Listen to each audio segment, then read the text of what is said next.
নম্বর আয়াত, দুই আয়াতের নাম বলেন। والذين هم على صلاتهم يحافظون أولئك في جنات مكرمون। যারা সালাত নেয়, নামাজ আদায় করে, এরা জান্নাতে সম্মানিত হবে। কোরআন বলে দিয়েছে ফাইদা জাআজালুহুম লা ইস্তাখিরুনা সাআতান ওয়া লা ইস্তাকদিরুন। নির্ধারিত সময় যখন চলে আসবে, আযান যখন চলে আসবে, লা ইস্তাখিরুনা সাআতান, একটা মুহূর্ত কিন্তু সেখানে অ্যাডভান্স করা হবে না। ওয়া লা ইস্তাকদিরুন, একটু পিছানো হবে না, একটু আগানো হবে না, জান কবজ করে দেওয়া হবে। প্রত্যেকটা মুসলমানের আল্লাহর রাস্তায় শহীদ মৃত্যু হওয়ার তামান্না অন্তরে রাখতে হবে। 1909 নম্বর হাদিস। قال رسول الله صلى الله عليه وسلم من سأل الله الشهادة بصدق بلغه الله منازل الشهداء وإن مات على فراشه। নবীজি বলেন, কোন ব্যক্তি যদি দিল থেকে নিয়ত করে আল্লাহ আমি শহীদ হব, ওই ব্যক্তি যদি তার ঘরের বিছানায় মারা যায়, আল্লাহ তাআলা তাকে শহীদদের মর্যাদায় পৌঁছায় দিবেন।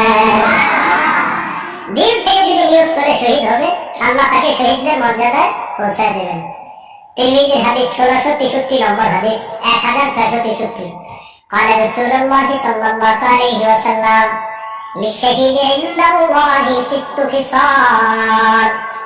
আল্লাহর কাছে শহীদের 6টা মর্যাদা। বলেন কয়টা? 1 নম্বর, ইউগফার লাহু ফি আউয়ালি দাফাতিন ওয়া ইউরা মাকাদুহু মিনাল জান্নাহ। শহীদ যখন শহীদ হয়, তার শরীরের প্রথম রক্তে যে ফোঁটাটা পড়ে, আগে সবগুলা গুনাহ মাফ হয়, সাথে সাথে তাকে জান্নাতের আসনটা দেখানো হয়। এটা 1 নম্বর। 2 নম্বর, ওয়াইজার মিন আযাবিল কবরি।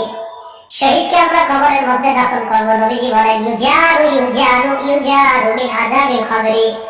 শহীদকে কবরের আযাব থেকে রক্ষা করা হবে। 3 নম্বর, ইমানু মিনাল ফাযাইল আকবারি। কিয়ামতের ময়দানে বিভীষিকাময় মুহূর্ত, জাহান্নামের আযাব থেকে শহীদ নিরাপত্তা লাভ করবে। 4 নম্বর, ওয়ায়ুদউ আলা রাসিহি তাজুল মাকারি ইয়াকুতাতু মিনহা খায়রুম মিনাদ দুনিয়া ওয়া মা ফিহা। জান্নাতের মরমর পাথর খচিত মুকুট শহীদের মাথায় পরিয়ে দেওয়া হবে, যেই পাথরের মূল্য দুনিয়া আর দুনিয়াতে যা কিছু আছে এর চাইতে আরো বেশি। 5 নম্বর, زوج 72 زوجة من الحور العين। 72 জন হুরের সাথে শহীদের বিয়ে দেওয়া হবে।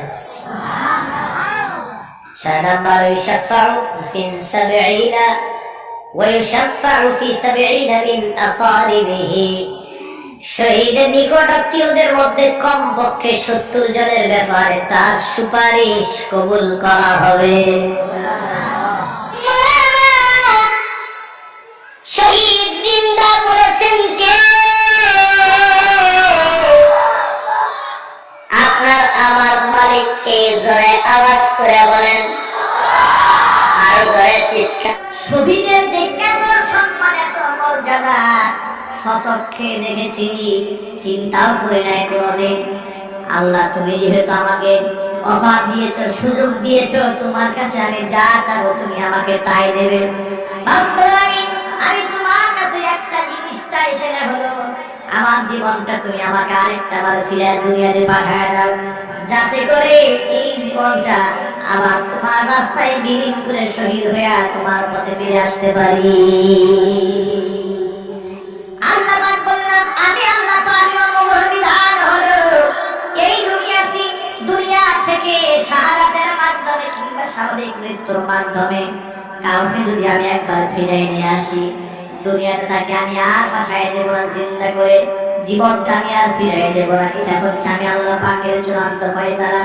মৃত্যুটা ঘটে যাবে, তাকে আর জমিনে ফিরাই দেওয়া হবে না। তুমি অন্য কিছু চাও, তবে আমি জমিনের মধ্যে যদি যেতে না পারি, অন্ততপক্ষে দুনিয়ার মধ্যে যারা আছে দুনিয়াবাসীকে জানাই দাও তুমি আমাদেরকে কত সম্মানে সম্মানিত করেছ। এই প্রেক্ষাপটে আল্লাহ কোরআন মাজিদের সূরা আলে ইমরানের 2টা আয়াত নাযিল করলেন।